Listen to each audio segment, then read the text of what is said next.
ইস, কালকে কালকে ওকে ওভাবে বকাটা আমার একদম উচিত হয়নি। আমার জন্যই তো চা নিয়ে গিয়েছিল। আসলে কালকে এত চাপ ছিল কাজের, মাথাটা একদম। অফিসে নিজের কেবিনে চেয়ারে বসে একটু পিছনের দিকে ঝুঁকে পড়ে চোখ বন্ধ করে প্রীতম কথাগুলো ভাবছিল। এমন সময় দরজায় টোকার আওয়াজে প্রীতম সোজা হয়ে বসে সেদিকে তাকায়। দরজার ওপার থেকে অবিনাশ দাঁড়িয়ে বলে, স্যার, আসতে পারি? হ্যাঁ, এসো এসো। আসলে স্যার, ঘোষ অ্যান্ড সন্সের ফাইলটা আপনি রিচেক করতে বলেছিলেন, তাই সেটা নিয়ে এসেছিলাম। ও হ্যাঁ, দাঁড়াও। প্রীতম তার টেবিলের নিচের বাঁ দিকের ড্রয়ারটার লক খুলে ফাইলটা বের করার জন্য টান দিতেই পেছন দিক থেকে ফাইলের উপরে রাখা বাক্সটা ড্রয়ারের খোলা মুখের দিকে এগিয়ে আসলো। প্রীতম সেটাকে আবার পেছনে ঠেলে দিয়ে ড্রয়ারটা বন্ধ করে দেয়। ফাইলটা অবিনাশকে দিতে দিতে ভাবে, 10টা বছর কেটে গেল তবে। আজ ওর আর রিয়ার 10 বছরের বিবাহবার্ষিকী। সপ্তাহখানেক হলো গিফটটা কিনে অফিসে এনে রেখেছে। ইচ্ছে আছে আজ বাড়িতে নিয়ে গিয়ে একেবারে নিজের হাতে ওর কানে পরিয়ে দেবে। তাহলে হয়তো রিয়া বুঝতে পারবে। প্রীতম মুখে যাই বলুক না কেন, অন্তর থেকে ও কখনোই রিয়াকে কষ্ট দিতে চায় না। টেবিলের ওপর রাখা ফোনটা হঠাৎ বেজে ওঠাতে প্রীতমের মনের মধ্যে জমে ওঠা অশান্তির মেঘগুলো পরিষ্কার হয়ে ওঠে। ফোনটা সে কানে ধরে। হ্যালো, আপনি কি রিয়াঙ্কা মুখার্জির বাড়ির লোক কথা বলছেন? হ্যাঁ বলছি। আপনি? প্রীতমকে কথা শেষ করতে না দিয়েই অপর প্রান্ত থেকে উত্তর আসে, রিয়াঙ্কা মুখার্জির অ্যাক্সিডেন্ট হয়েছে, এইচএল হসপিটালে তাকে ভর্তি করা হয়েছে। এইটুকু শোনা মাত্রই প্রীতমের হাত থেকে ফোনটা পড়ে যায়। অবিনাশ তখনও প্রীতমের ডেস্কের সামনেই দাঁড়িয়ে। এহেন অবস্থা দেখে সে জিজ্ঞেস করে, sir, is everything all right? প্রীতমের মুখে অ্যাক্সিডেন্টের কথা শোনা মাত্রই অবিনাশ নিজে দায়িত্ব নিয়ে অফিসের কর্তাদেরকে সবটা জানায়। প্রীতমকে নিজের গাড়িতে বসিয়ে হাসপাতালে নিয়ে আসে। হাসপাতালের ইনকোয়ারি রুমের স্টাফকে অবিনাশ জিজ্ঞেস করে, এক্সকিউজ মি, আমরা রিয়াঙ্কা মুখার্জির জন্য এসেছি। ওনাকে কোথায় পাবো? ইনি তার হাজব্যান্ড। ও, আপনারা গাড়ি দুর্ঘটনা ভিক্টিমের বাড়ির লোক? দাঁড়ান 1 মিনিট। আচ্ছা, ওনার কিছুক্ষণ আগে ইমার্জেন্সি অপারেশন কমপ্লিট হয়েছে, এখন বেডে দিয়ে দিয়েছে। আমরা কি একবার? দেখুন, এখন তো ভিজিটিং আওয়ার্স নয়, তাছাড়া পেশেন্ট কোন কন্ডিশনে সেটাও তো দেখুন একবার, যদি বুঝতেই পারছেন ওনার হাজব্যান্ড সরাসরি অফিস থেকে ছুটে এসেছেন খবর পেয়ে। আচ্ছা আচ্ছা, দাঁড়ান, আমি নার্সকে ডেকে দিচ্ছি, উনি আপনাদের বেডটা দেখিয়ে দেবেন। নার্স এসে ওদের নিয়ে যায় রিয়ার বেডের কাছে। ওই যে দেখছেন, ওই দিকে বেড নাম্বার 6। প্রীতম আর অবিনাশ আরেকটু এগোতেই ডাক্তারবাবু এগিয়ে আসেন।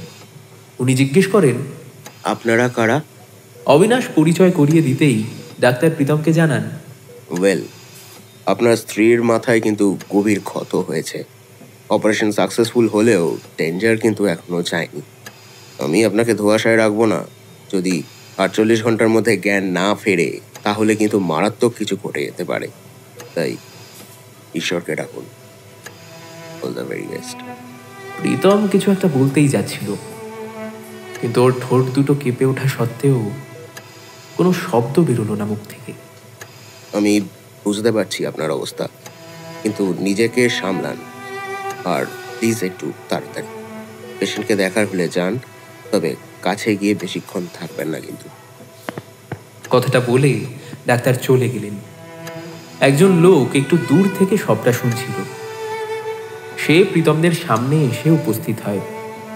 বেডের সামনে দাঁড়ানো নার্স ওনার সঙ্গে পরিচয় করিয়ে দিয়ে বলেন, এই ভদ্রলোক, ইনি দুর্ঘটনার প্রত্যক্ষদর্শী। ইনি পেশেন্টকে ভর্তি করিয়ে ইনিশিয়ালের সমস্ত কাগজপত্র দেখে শুনে দিয়েছেন। নমস্কার, আমি আসলে ঘটনাস্থলেই উপস্থিত ছিলাম। হঠাৎ দেখি উনি অন্যমনস্ক হয়ে রাস্তা ক্রস করতে যাচ্ছেন। এবার ওনাকে সাবধান করার আগেই। আপনাকে অনেক ধন্যবাদ দাদা। প্রীতম মুখে কিছু বলার আগেই নিজের 2 হাত দিয়ে ভদ্রলোক 2 হাত চেপে ধরেন। তিনি দেখেন প্রীতমের চোখ দুটো লাল বর্ণ ধারণ করেছে, যেন জোর করে চোখের জল ধরে রেখেছে, যে কোনো মুহূর্তেই ফেটে পড়তে পারে। ঈশ্বরের কাছে প্রার্থনা করি সব যেন খুব তাড়াতাড়ি ঠিক হয়ে যায়। ওই ভদ্রলোক চলে যেতেই প্রীতম বেডের কাছে গিয়ে বসে। রিয়ার পুরো মাথাটা ব্যান্ডেজে মোড়া, শুধু মুখটুকু দেখা যাচ্ছে, কিন্তু মুখটাও ফুলে যা অবস্থা, তার উপরে কেটে ছড়ে গিয়েছে। যারা রিয়াকে খুব কাছ থেকে দেখেনি তারা চিনতেই পারবে না যে এই সেই রিয়া।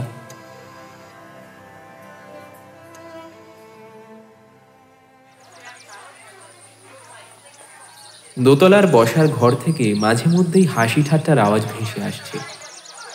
একবার বাঁদিকে মাথা ঘুরিয়ে পর্দার ফাঁক দিয়ে বাবা মায়ের হাসি মুখগুলো দেখে আবার মুখটা ফিরিয়ে নিল প্রীতম। ওর মনে আজ ভীষণ স্বস্তি। যাক, তবে তাদেরও পরিবারটা ভালোই লেগেছে। সামনে তাকিয়ে দেখলো মেয়েটা চুপচাপ দাঁড়িয়ে রয়েছে। প্রায় 10 মিনিট হয়ে গিয়েছে ওরা রিয়াদের বাড়ির ব্যালকনিতে দাঁড়িয়ে রয়েছে। মাঝে মধ্যে প্রীতম কিছু কথাবার্তা শুরু করলেও ওপাশ থেকে তেমন কোনো উচ্চবাক্য নেই। মেয়েটা কি তবে ঘাবড়ে গেছে? মাথা তুলে প্রীতমের দিকে চাইতে ওর কানের দুল দুটো ঘড়ির পেন্ডুলামের মতো সামনে পিছনে দুলে উঠল। প্রীতম ভাবল, ওর মুখের সঙ্গে এইরকম কানের বেশ মানায়, মিষ্টি লাগছে বেশ। কিন্তু কথাগুলো সে সামনাসামনি বলতে পারল না। এই রকমের প্রশংসা করার বিষয়ে প্রীতম বরাবরই কাঁচাই। তোমার পাহাড় ভালো লাগে না সমুদ্র? প্রশ্নটা শুনে কেঁপে উঠল মূর্তি হয়ে দাঁড়িয়ে থাকা মেয়েটা। আমার সেরকম কোনো প্রেফারেন্স নেই। এমন সময় পর্দা সরিয়ে রিয়ার এক বৌদি বেরিয়ে এসে হাসতে হাসতে বলল, কি গো, আমাদের বাড়ির মেয়ের সঙ্গে লুকিয়ে লুকিয়ে এত কি কথা হচ্ছে? লুকিয়ে লুকিয়ে আর কি কথা বলবো বলুন তো? সামনের জন যদি এরকম নির্বাক হয়ে দাঁড়িয়ে থাকে। আমাদের রিয়া তো ওরকমই, চুপচাপ শান্তশিষ্ট। আজকাল এমন মেয়ে আর কটা দেখা যায় বলো তো? রিয়া তার দিকে ধীর দৃষ্টিতে তাকায়। প্রীতম একটু ভাবল, তার কি কথাটা শুনে খুশি হওয়া উচিত? শান্তশিষ্ট নাকি পরাধীনতার শিকার? নিজের কোনো পছন্দ অপছন্দর কথা খুলে বলতে পারে না। না, বড্ড বেশি ভেবে ফেলছে প্রীতম। বৌদি বলেন, এসো এসো, এবার ভেতরে এসো তো দেখি, সবাই ডাকছে যে। আয় রিয়া, আয় আয়। ভাই। পরিচিত একটা পুরুষ কণ্ঠের ডাক শুনে স্মৃতির ঘোর কাটে প্রীতমের। ওয়েটিং লাউঞ্জে বসে আছে প্রীতম। তাকিয়ে দেখে অবিনাশের পাশে ওর দাদা এসে দাঁড়িয়েছে। সে জিজ্ঞেস করে, এসব কি হয়ে গেল? কিভাবে হলো? রিয়াঙ্কা তো বিট্টুকে নিয়ে স্কুলে গিয়েছিল, হঠাৎ বিট্টুর স্কুল থেকে ফোন আসলো, তোর বৌদি তো অফিস থেকে ডিরেক্ট ওকে নিতে গেছে ওখানে। আর চোখের সামনে যা দেখেছে ছেলেটা। এই কিরে, কি হলো? কিছু বলবি তো? দাদা, ওনাকে একটু সামলে নিতে দিই। আমি আমি রিয়ার বাড়িতে একটা খবর দিই, বুঝলি? এখনো তো ওখানে কিছু জানানো হয়নি। এদিকে তোর বৌদি ও বাড়িতে মা বাবাকে বিষয়টা জানাক। এমন সময় অবিনাশের পকেটে ফোনটা বেজে ওঠে। হ্যাঁ স্যার, আমি হসপিটালে আছি। হ্যাঁ হ্যাঁ, প্রীতম স্যারও এখানেই আছেন। হ্যাঁ, আমি এসে জানাচ্ছি। কথাটা বলে অবিনাশ ফোনটা কেটে দেয়। এতক্ষণে প্রীতমও তার সম্বিত ফিরে পেয়েছে। সে বলে, অবিনাশ, তুমি এখন যাও। অনেক উপকার করেছো তুমি আজকে আমার। না না স্যার, আমি কিছুক্ষণ। না, তুমি এখন ফিরে যাও। এইভাবে তোমাকে আটকে রাখাটা মোটেই উচিত হবে না। আর তুমি যা সাহায্য করেছো তাই অনেক। তাছাড়া দাদাও তো এসে গেছেন, আমি এখন আর একা নই। অবিনাশকে বুঝিয়ে সুঝিয়ে ফেরত পাঠিয়ে দেয় প্রীতম। দাদা এসে বলে, তোর বৌদি ফোন করেছিল, বাবা খবর পেয়ে একটু অসুস্থ হয়ে পড়েছে, তাই ওরা আর আজ আসবে না, কাল সকালে আসবে। আর রিয়ার মা বাবা আসছে। হসপিটাল করিডোরের সিটে বসে দুহাত দিয়ে মুখ ঢেকে রেখেছে রিয়ার মা। মেয়েকে দেখে শিউরে উঠেছিলেন তিনি। ওরে মা আমার, এ কি হলো তোর? কি হলো? উনি কখনো কেঁদে উঠছেন, আবার কখনো কখনো একদম চুপ। রিয়ার বাবার দিকে তাকাতে তিনি প্রীতমকে বললেন, তুমি এতটা ভেঙে পড়ো না। দেখো, এতে তো তোমার কিছু করার ছিল না। ও যদি নিজে এরকম অবিবেচকের মতো রাস্তাঘাটে চলাফেরা করে, তাহলে কি আর করা যাবে? এই কথাটা শুনে যেন চারিপাশের কোলাহল কেমন মিলিয়ে আসে প্রীতমের কানে। ও ভাবতে থাকে, এটা এটা কি বলছে রিয়ার বাবা? ওই ভেতরের বেডের সারা মাথায় ব্যান্ডেজ মুড়ে যে মেয়েটা জ্ঞান হারিয়ে পড়ে রয়েছে, সেটা নিজের মেয়ে, নিজের রক্ত, তার এমন অবস্থা দেখেও।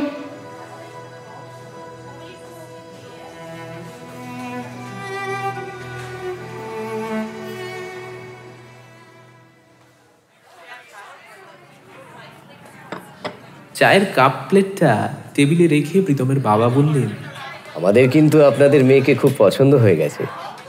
আমার গিন্নিও বলছে দুজনকে একসঙ্গে বেশ ভালোই মানাবে। এবার আপনারা।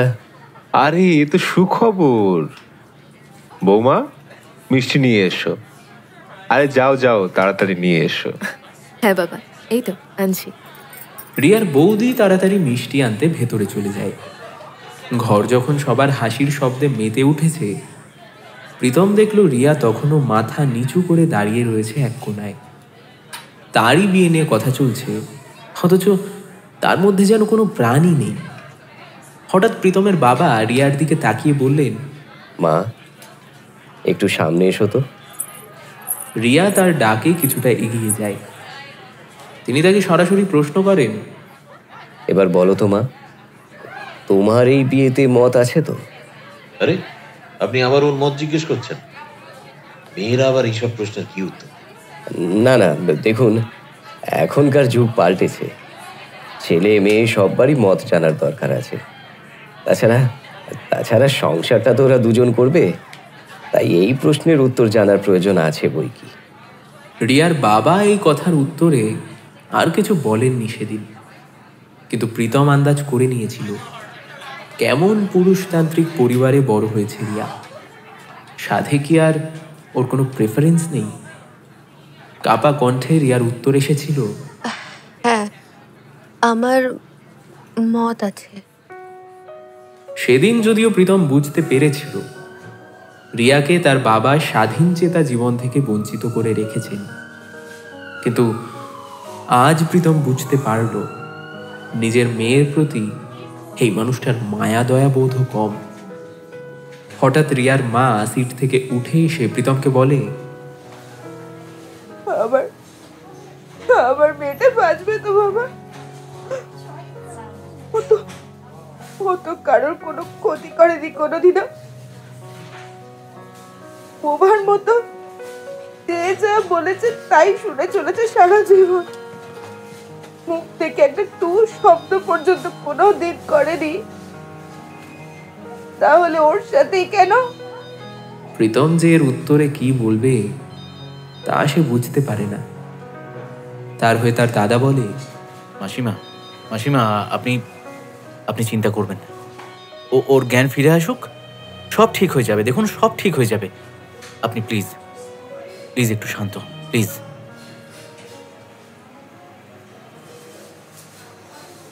রিয়ার বাবা মা চলে গেলে প্রীতমের দাদা বলে,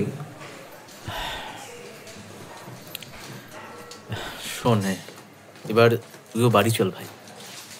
আর তাছাড়া তোকে তো আর সবসময় ওর কাছে যেতে দেবে না। এখানে বসে থেকে কি লাভ হচ্ছে বল?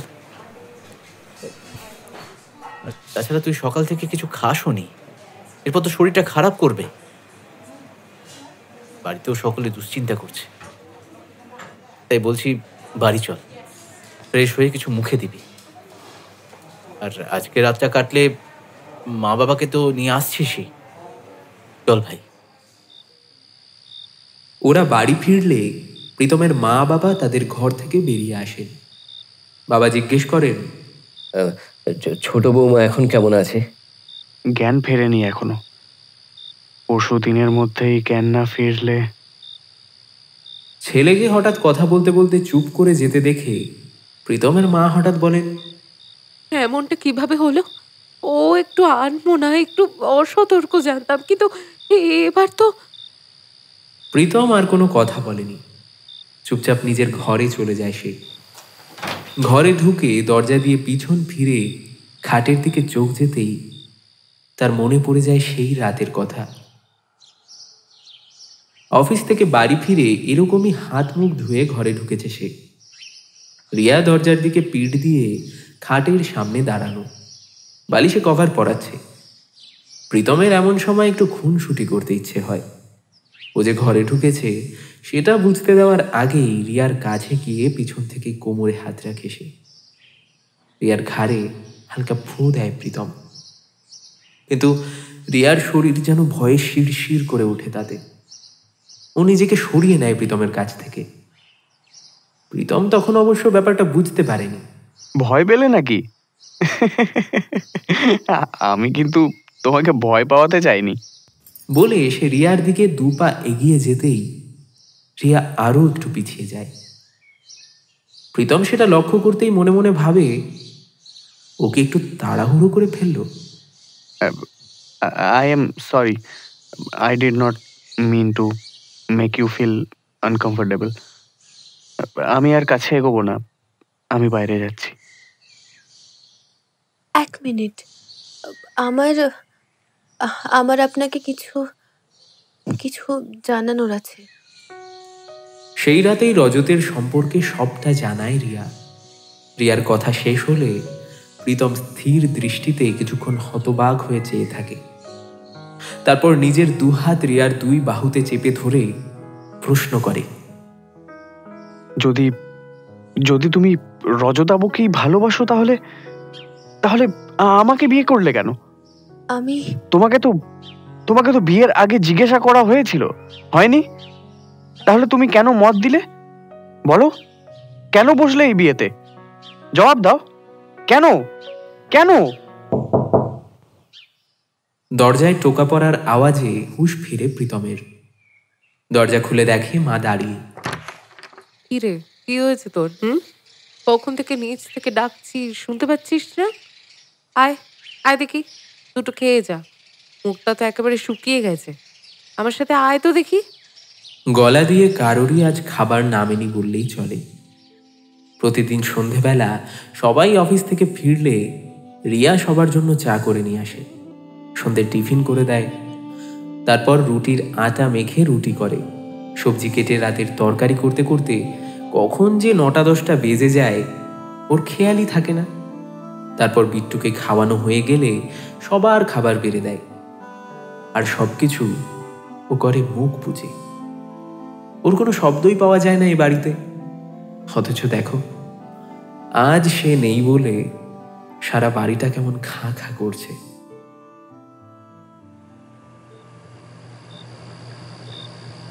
ফুল স্পিড ফ্যান ছাড়া সত্ত্বেও দড় দড় করে ঘামছে প্রীতম। খাটে শুয়ে কতবার যে এপাশ ওপাশ করেছে তার হাতে গোনা যায় না। চোখ বুঝলেই ব্যান্ডেজে মোড়া রিয়ার মুখটা ভেসে উঠছে। অবশেষে শুকনো গলাটা ভেজানোর জন্য বেড সাইড টেবিলে রাখা বোতলের দিকে হাত বাড়ায় সে। কিন্তু বোতল যে জল শূন্য। স্বাভাবিক সেটা। প্রতিদিন এই খুঁটিনাটি বিষয়গুলো রিয়াই খেয়াল রাখে। আলো ধরিয়ে দেখে কোনো জলের বোতলেই জল নেই। অগত্যা জল আনতে নিচে চলে যায় প্রীতম। সিঁড়ি দিয়ে নামতে গিয়ে দেখে নিচের বারান্দার টিউবলাইটটা তখনও জ্বলছে। রোজ রাতে সবার খাওয়া হয়ে গেলে থালা বাসন মেজে লাইট ফ্যান বন্ধ করে দরজা জানলা সব দেখে নিয়ে তারপর ঘরে যায় রিয়া। তাই আজ বুঝি কেউ খেয়াল রাখেনি এই লাইটের কথা। আচ্ছা, প্রীতম তো সেদিন সিঁড়ির ঠিক এই জায়গাতেই দাঁড়িয়েছিল, তাই না? এখানেই চুপচাপ দাঁড়িয়ে নিচে যা যা হচ্ছিল সবটা দেখছিল, কিন্তু নিচে নামেনি সে।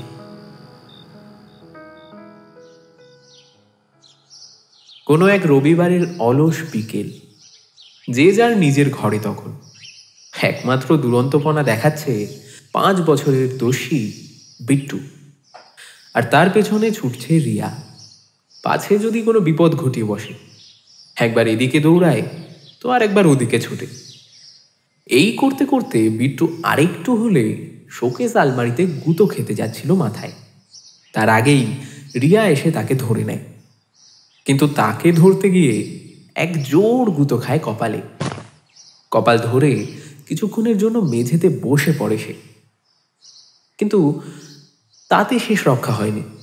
সেই গুঁতোয় আলমারির উপরে রাখা অ্যান্টিক ফ্লাওয়ার ভাসটা ওপাশে পড়ে চুরমার হয়ে গিয়েছে।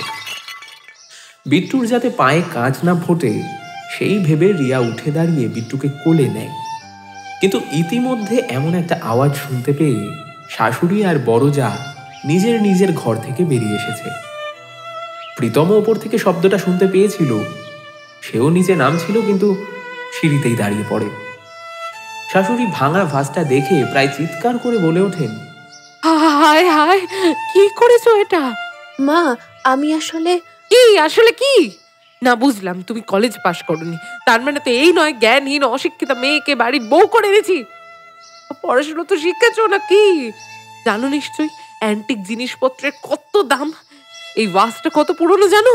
মা, আমি করছো, এটা ওনার কত শখের জিনিস তুমি জানো? এত বছর তো হলো এই বাড়িতে বউ হয়ে এসেছো, এখনো এত অসতর্ক। ইস, কি অবস্থা! এরকম আর একটা ভাস পুরো শহরে কোথাও খুঁজে পাবে? বড় যা ওদিকে কাণ্ড দেখে বলে, সত্যি তো রিয়াঙ্কা, তুমি কি একটু সাবধান হতে পারো না? আর বিট্টুকে কোলে নিয়ে কি করছো তুমি? ওকে কি এখনো ঘুম পাড়াতে পারোনি? তোমরা কাকিমণিকে বকছো কেন গো? কাকিমণি তো কিচ্ছু করেনি, আমার জন্যই তো। এই, তুই চুপ কর। তোকে না বলেছি বড়দের মাঝে কথা বলবি না? আর রিয়াঙ্কা, এখন যদি বিট্টু লেগে যেত এসবের মধ্যে, তখন কি করতাম আমি? আর যাই হোক, ও তো আমার সন্তান। রিয়া বোবা চোখে তার জায়ের দিকে তাকায়। হ্যাঁ, এটা সত্যি যে বিট্টু তারই সন্তান, কিন্তু রিয়া তাকে কিছু কম ভালোবাসে না। এত সব অশান্তির মধ্যে গৃহকর্তাও বেরিয়ে এসেছেন এখানে। তিনি জিজ্ঞেস করেন, কিসের এত শোরগোল? কি হয়েছে? এটা ভাঙলো কি করে? ছোট বৌমা, তুমি ওখানে দাঁড়িয়ে আছো, কাঁচ টাচ ফোটেনি তো? সাবধান কিন্তু। তুমি কাকে কি বলছো? ওকে সাবধান হতে বলছো? কোন কাজটা করে ও মন দিয়ে? দেখো, এই দামি ভাসটা ভেঙে বসেছে। আহা, ও কি আর ইচ্ছে করে ভেঙেছে নাকি? ধাক্কা লেগে গেছে হয়তো। কিন্তু ভেঙেছে তো। দেখো তো, বিট্টুটাও তো তার কোলেই হয়েছে। যদি ওই ভাসটা বিট্টুর গায়ে গিয়ে পড়তো তখন এইটুকু শিশু কি হতো বুঝতে পারছো? বিট্টু এত চিৎকার চেঁচামেচি সহ্য করতে না পেরে এবার নিজেই চেঁচিয়ে ওঠে, তোমরা এত বকাবকি করছো কেন কাকিমণিকে? কাকিমণি তো আমাকে ঘুম পাড়ানোর চেষ্টাই করছিল, আমিই তো ছুটে চলে এসেছি। কাকিমণি আমাকে বাঁচাতে গিয়ে আলমারিতে গুঁতো খেলো, সেই গুঁতোতেই তো ওটা পড়ে গেল। কাকিমণি তো কিচ্ছু করেনি। দেখো কাকিমণির কপালটা কতটা ফুলে গেছে। ও কাকিমণি, তোমার খুব ব্যথা করছে তাই না? বিট্টুর কথা শুনে এবার সবাই চুপ হয়ে যায়। সিঁড়িতে দাঁড়ানো প্রীতমের চোখ দুটো বড় বড় হয়ে ওঠে। কি? কপালে গুঁতো খেয়েছে? ছোট বৌমা, এতক্ষণ তো তুমি বলনি সেটা। যাও যাও যাও যাও, শিগগিরই রান্নাঘরে গিয়ে ফ্রিজ থেকে বরফ নিয়ে লাগাও। বিট্টুকেও নিয়ে যাও। কি হলো, দাঁড়িয়ে আছো? যেতে বলছি তো।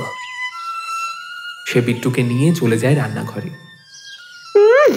এই বউ যবে থেকে এই সংসারে এসেছে, ক্ষতি ছাড়া লাভ তো কিছু আর হয়নি।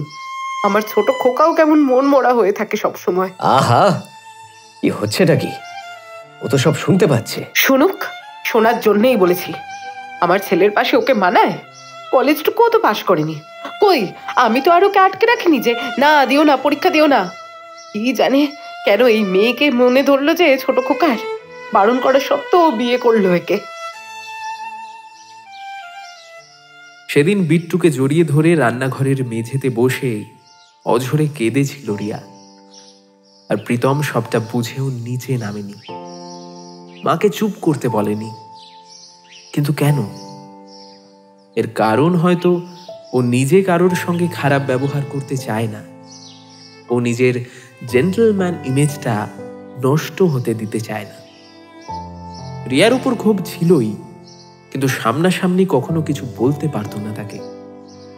তাই ওকে ওর মা কিংবা বৌদি কিছু বললে ও চুপ করে শুনত আর ভাবতো she deserves it.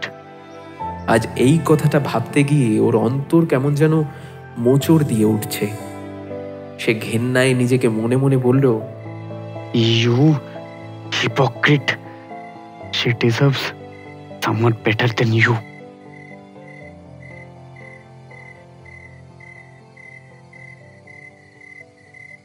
বোতলে জল ভরে ঘরের উদ্দেশ্যে রওনা দেবে এমন সময় চোখ ডলতে ডলতে রান্নাঘরে ঢুকছে বিট্টু। প্রীতমকে দেখে সে দৌড়ে এসে জড়িয়ে ধরে তাকে। প্রীতম জিজ্ঞেস করে, কি রে, তুই এত রাতে এইখানে কি করছিস? খিদে পেয়েছে, মা বাবা তো ঘুমোচ্ছে তাই। প্রীতম ওর কথা শুনে খাবার খোঁজে, কিন্তু আজকে রাতে তো ভাত হয়েছিল আর বাকি ভাতটা তো ফ্রিজে ঢোকানো। এখন আবার গরম করতে গেলে হঠাৎ বিট্টু প্রীতমের জামা টেনে বলে, আমাকে একটু বিস্কুটে জেলি লাগিয়ে মাখিয়ে দেবে কাকাই? কাকিমণির কাছে সন্ধেবেলা বায়না করলে কাকিমণি মাঝে মাঝে দেয়। প্রীতম বোধহয় সারাদিনে এই প্রথম একটু হাসলো।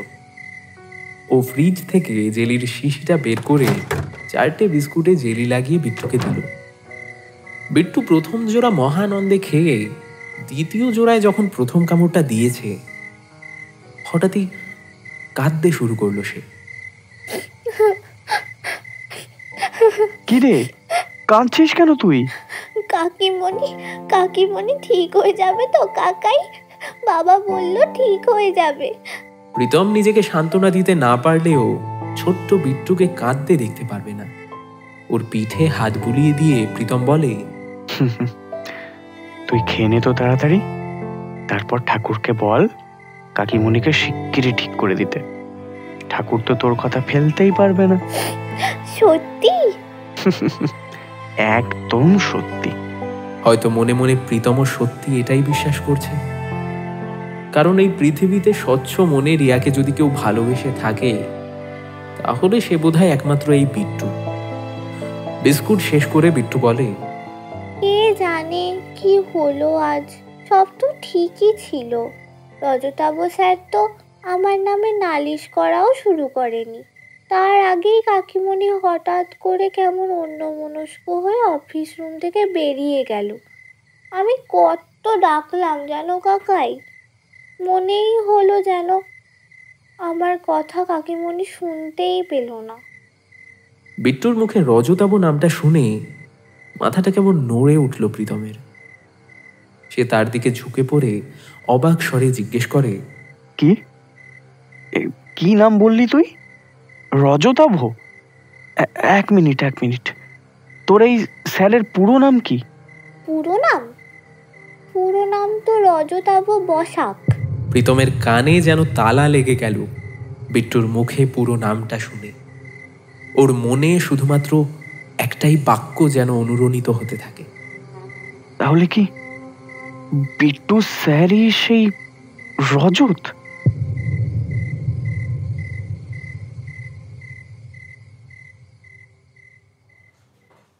হাসপাতালে রিয়ার বেডের সামনে দাঁড়িয়ে আঁচল দিয়ে নিজের মুখ চাপেন প্রীতমের মা। প্রীতম তাকে ধরে ধরে সেখান থেকে বের করে এনে করিডোরে বাবার পাশের সিটে বসায়। তিনি বলেন, মেয়েটাকে তো কম মুখ করেনি এতগুলো বছরে, কিন্তু একটা দিনের জন্য পাল্টা জবাব দেয়নি, প্রতিবাদ করেনি কোনো কথা। আর আজ মেয়েটার এই অবস্থা। ঈশ্বর, মানুষ থাকতে তার দাম দিই না আমরা। কি বলছো ছেলের সামনে? ছোট বৌমা ঠিক সুস্থ হয়ে উঠবে, কিছু হবে না, মনকে শক্ত করো। প্রীতম পাশে দাঁড়ানোর তার বৌদির দিকে তাকিয়ে বলে, বৌদি, তুমি মা বাবাকে বাড়ি নিয়ে যাও। এইখানে বেশিক্ষণ থাকলে অসুস্থ বোধ করবে। হুম, তা তুমি ঠিকই বলেছ। কিন্তু ভাই, তুমি নিজের খেয়াল রেখো আর ভগবানের ওপর ভরসা হারিও না। কিন্তু দেখছেন সবটা। তারা চলে যেতে প্রীতম নিজে সেখানে কিছুক্ষণ বসে থাকে। হঠাৎ সে দেখে যে নার্স তাদের রিয়ার বেডটা দেখিয়ে দিয়েছিল সেই একজন লোককে সঙ্গে নিয়ে তার দিকেই যেন এগিয়ে আসছে। প্রীতম উঠে দাঁড়াতেই নার্স এসে বলে, ইনি রিয়াঙ্কা মুখার্জির সাথে দেখা করতে এসেছেন। এই বলে তিনি সেখান থেকে চলে যান। নমস্কার, আমি রজতাপু বসাক। আসলে আমি বিট্টুর স্কুল টিচার, কিন্তু রিয়াঙ্কা আমার কলেজের সময়ের ফ্রেন্ড। মানে কালকে এমন একটা ঘটনা ঘটে গেল। রজত আরও কিছু হয়তো বলতো, কিন্তু তাকে থামিয়ে দিয়ে প্রীতম বলে, নমস্কার রজত, আপনার সাথে আলাপ করার ইচ্ছে ছিল। আপনি আমার সঙ্গে আলাপ? আচ্ছা, রিয়া আপনাকে জানিয়েছে? তবে প্রীতম আর রজত করিডোর থেকে সরে এসে একটা সাইডে দাঁড়ায়, যেখানে লোক চলাচল তুলনামূলকভাবে কম। একটু সংকোচের সঙ্গেই রজতই প্রথম কথা শুরু করে। দেখুন, আমি জানি না যে রিয়া আপনাকে ঠিক কি বলেছে আমার সম্বন্ধে, আর আপনি ঠিক কি বুঝেছেন, কিন্তু এটাই বলবো যে আমি রিয়াকে কেবল একজন ভালো বন্ধু হিসেবেই জেনে এসেছি। কিন্তু সে আপনাকে কেবল বন্ধু হিসেবে দেখেনি, বরং তার চেয়ে বেশি কিছুই ভেবেছে। তাহলে সেটা তার ভুল বা বোকামো বলতে পারেন। আমি তো তাকে এসব বোঝাইনি। আপনি সবটা জেনেও তাকে নিজে কিছু বোঝাননি বলছেন, কিন্তু তাকে এই ভুল ধারণা নিয়ে থাকতে দিয়েছেন। একটা মানুষের সঙ্গে হেসে কথা বললে যদি তার ধারণা শুধরে দিতে হয়, তাহলে ভাবুন তো একবার, জীবনে এরকম কতগুলো মানুষকে আমার ক্ল্যারিফিকেশন দিতে হবে যে আমি কেবল বন্ধু হতে চেয়েছিলাম, কোনো রকম সম্পর্কে জড়াতে চাইনি। বলতে পারবেন? প্রীতম এবার তার দিকে তাকায়। রজত এক দৃষ্টে তাকিয়ে বলে, দেখুন, ওর বাড়িতে ওকে সবাই দমিয়ে রাখতো, জড়বস্তুর মতো ট্রিট করতো ওকে। রিয়া বড় হয়েছে সেভাবে। সেখানে দাঁড়িয়ে আমি বোধহয় একমাত্র যে ওর সঙ্গে মানুষের মতো আচরণ করেছি। আসলে প্রীতম বাবু, ব্যাপারটা কি হয়েছে বলুন তো? রিয়া এই ব্যবহারটা কারোর কাছে কখনো আশাই করেনি। কোনো ছেলে যে তার সঙ্গে হেসে দুটো কথা বলবে, সাধারণ কোনো বিষয় নিয়ে বন্ধুর মতো ওর সঙ্গে আলোচনা করবে, ওকে তুচ্ছ জ্ঞান করবে না, এক কথায় ওকে মানুষ ভাববে, ঘর সাজানোর পুতুল নয়, সেটাও কখনো আশা করেনি। এই সাধারণ মনুষ্যত্ব দেখানোটা যদি ও ভালোবাসা ভেবে ফেলে, তাহলে আমার কি কিছু করার থাকে বলুন তো? ও তো বন্ধুত্ব আর ভালোবাসার মধ্যে তফাৎটাই করতে শেখেনি। হ্যাঁ, অবশ্যই তার একটা কারণ আছে, ও ছোটবেলা থেকে এগুলো অনুভব করার সুযোগ পায়নি। কিন্তু প্রীতম বাবু, সেটাও কি আমার দোষ? রজত এতটা কথা একবারে বলার পরে একটু শান্ত হয়। প্রীতম এবারও কিছু বলার শব্দ খুঁজে পায় না। তবে এত বছর পরে ওকে দেখে যা বুঝলাম, ওর অবস্থার কোনো পরিবর্তন ঘটেনি। ও আগেও যেরকম চুপচাপ খাঁচায় বন্দি টিয়া পাখি ছিল, আজও তাই রয়ে গিয়েছে। আপনি বলুন না, কোনো পরিবর্তন কি এসেছে ওর মধ্যে?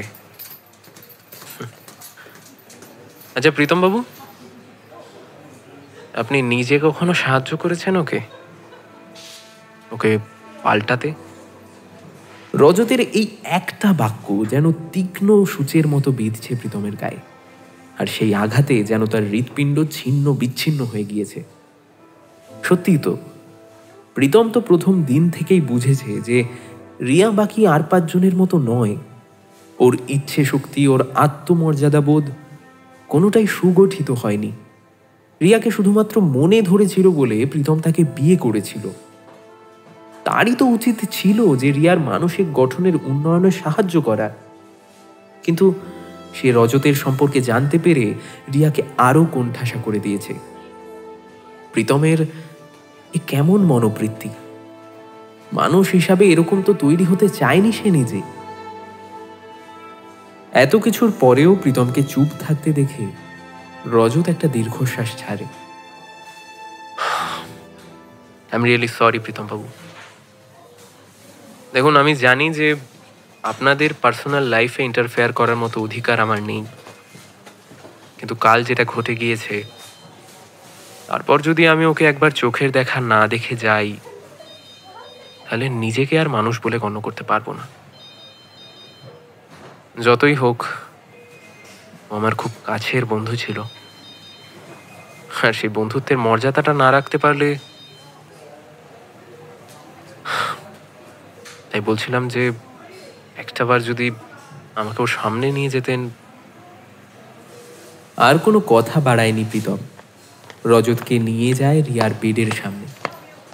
খোলা মুখটার দিকে একবার তাকিয়ে মুখটা ঘুরিয়ে নেয় রজত। কালকেই তো দেখলো রিয়াকে বিট্টুর পেছন পেছন দরজা দিয়ে ঘরে ঢুকতে।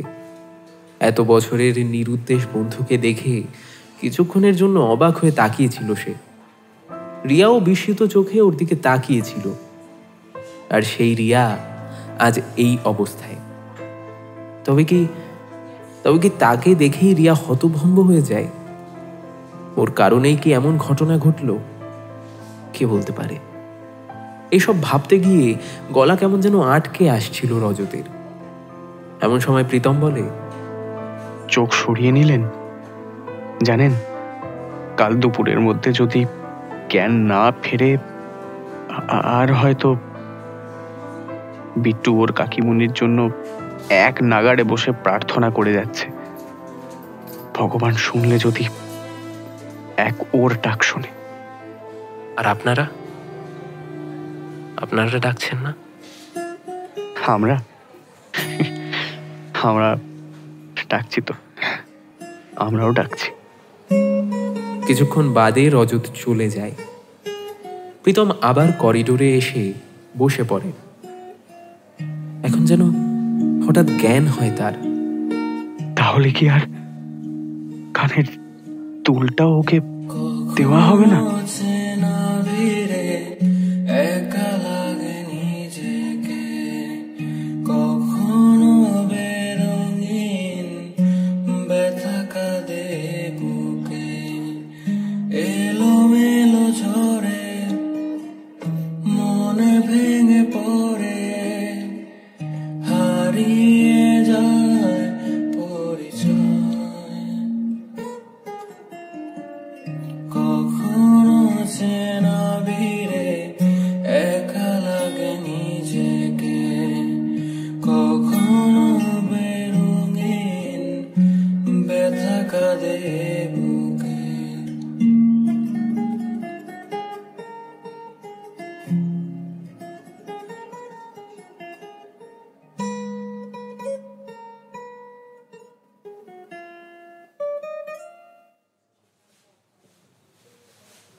বাড়ি থেকে অনেকবার ফোন করেছে বাড়ি ফিরে যেতে। সেই যে সকালে বাড়ি থেকে বেরিয়েছে ডাল ভাত দিয়ে দুগাল খেয়ে, তারপর তো আর কিছুই মুখে দেয়নি প্রীতম। সারাটা দিন হাসপাতালেই ঘোরাঘুরি করেছে। না, এখন বাড়ি ফিরতেই হবে। ওদিকে বাবারও শরীরটা ভালো নেই। ওদিকে যদি ওরও কিছু হয়, কে কাকে সামলাবে? রজতের কথাগুলো শোনার পর থেকে প্রীতমের মনটা কেমন বনবন করছে। হ্যাঁ, ঠিক, ও রিয়াকে দিনের পর দিন দূরে ঠেলে দিয়েছে। রিয়াও নিজেকে ওর কাছ থেকে সরিয়ে রেখেছে। অথচ এইভাবেই 10টা বছর কাটিয়ে দিল ওরা। রিয়া না হয় এইভাবে বাঁচতে অভ্যস্ত ছিল, উন্নয়নহীন, উচ্চাকাঙ্ক্ষাহীন, একঘেয়ে জীবন। কিন্তু প্রীতম তো কোনোদিনও এটা ভাবেনি যে এইরকম জীবনের দাস হয়ে উঠবে সে। তবে কোন মায়ায় জড়িয়েছিল সে রিয়ার সঙ্গে এত বছর? তাহলে আর শুধু কালকের সকালটা। আর সময় দিলে না তুমি আমাকে? একটা বার যদি কথাটা ভাবার সঙ্গে সঙ্গেই প্রীতমের হঠাৎ কেমন যেন একটা শিহরণ অনুভব হলো, আর সঙ্গে একটা ভয়, হারানোর ভয়, কোনো এক খুব প্রিয় মানুষকে হারিয়ে ফেলার ভয়। একটা বার যদি বলতে পারতাম আমি তোমাকে যে বড্ড ভালোবাসি রিয়া।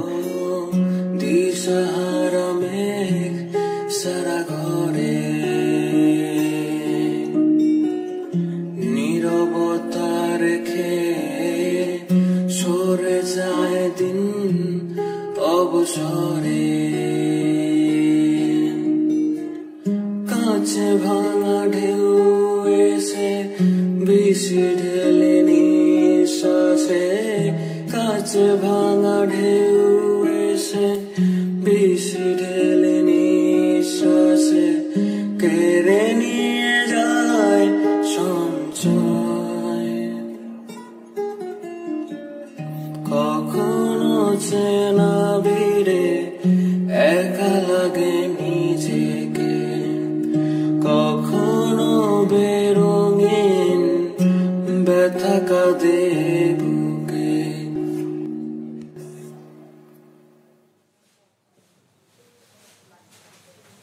হ্যালো, এক্সকিউজ মি, শুনছেন মিস্টার মুখার্জি? আপনার ওয়াইফ। হ্যাঁ হ্যাঁ, আমার ওয়াইফ। ওর ওর ওর কিছু হয়েছে? আপনার ওয়াইফের জ্ঞান ফিরেছে। হ্যাঁ, জ্ঞান ফিরেছে? এই বুঝি প্রাণ ফিরে পেল প্রীতম। হাঁটু দুটো কাঁপছে ওর, যে করে হোক নিজেকে সামলে নেয় সে। নার্স বলেন, আপনি আসুন আমার সাথে, ডাক্তারবাবু আপনাকে ডাকছে। বেডের সামনে যেতেই ডাক্তারবাবুকে দেখতে পায় প্রীতম। ডাক্তারবাবু মুখ ঘোরালে প্রীতম প্রশ্ন করে, ও ও ও কেমন আছে? চিন্তার আর কোনো কারণ নেই।